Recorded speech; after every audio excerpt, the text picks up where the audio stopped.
Numbers 15.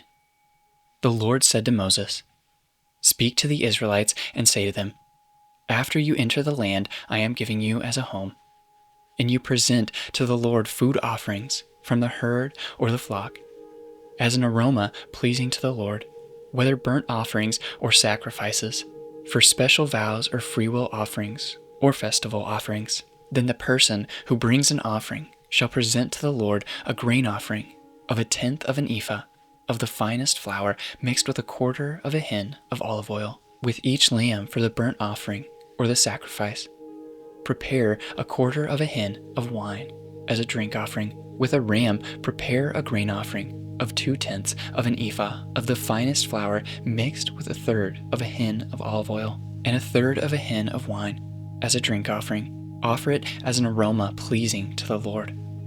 When you prepare a young bull as a burnt offering or sacrifice for a special vow or a fellowship offering to the Lord, bring with the bull a grain offering of 3/10 of an ephah of the finest flour mixed with 1/2 a hin of olive oil, and also bring 1/2 a hin of wine as a drink offering. This will be a food offering, an aroma pleasing to the Lord. Each bull or ram, each lamb or young goat is to be prepared in this manner. Do this for each one, for as many as you prepare. Everyone who is native born must do these things in this way when they present a food offering as an aroma pleasing to the Lord. For the generations to come, whenever a foreigner or anyone else living among you presents a food offering as an aroma pleasing to the Lord, they must do exactly as you do. The community is to have the same rules for you and for the foreigner residing among you. This is a lasting ordinance for the generations to come. You and the foreigner shall be the same before the Lord. The same laws and regulations will apply both to you and to the foreigner residing among you.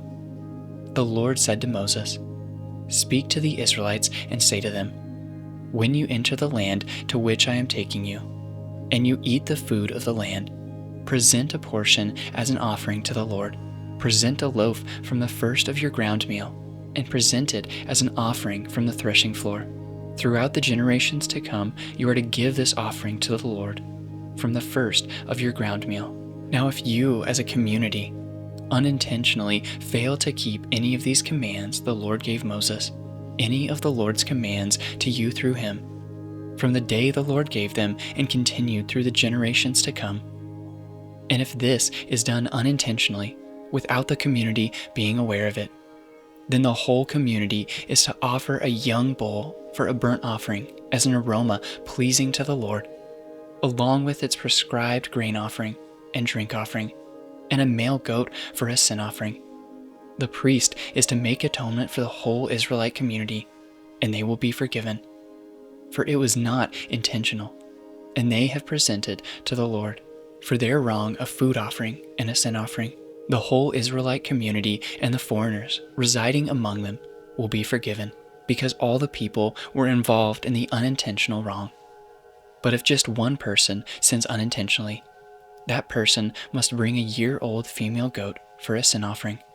The priest is to make atonement before the Lord for the one who erred by sinning unintentionally. And when atonement has been made, that person will be forgiven. One and the same law applies to everyone who sins unintentionally, whether a native-born Israelite or a foreigner residing among you. But anyone who sins defiantly, whether native-born or foreigner, blasphemes the Lord and must be cut off from the people of Israel, because they have despised the Lord's word and broken his commands. They must surely be cut off. Their guilt remains on them. While the Israelites were in the wilderness, a man was found gathering wood on the Sabbath day. Those who found him gathering wood brought him to Moses and Aaron and the whole assembly, and they kept him in custody, because it was not clear what should be done to him. Then the Lord said to Moses, "The man must die. The whole assembly must stone him outside the camp." So the assembly took him outside the camp and stoned him to death, as the Lord commanded Moses. The Lord said to Moses, "Speak to the Israelites and say to them, throughout the generations to come, you are to make tassels on the corners of your garments, with a blue cord on each tassel. You will have these tassels to look at, and so you will remember all the commands of the Lord, so that you may obey them and not prostitute yourselves by chasing after the lusts of your own hearts and eyes. Then you will remember to obey all my commands, and you will be consecrated to your God.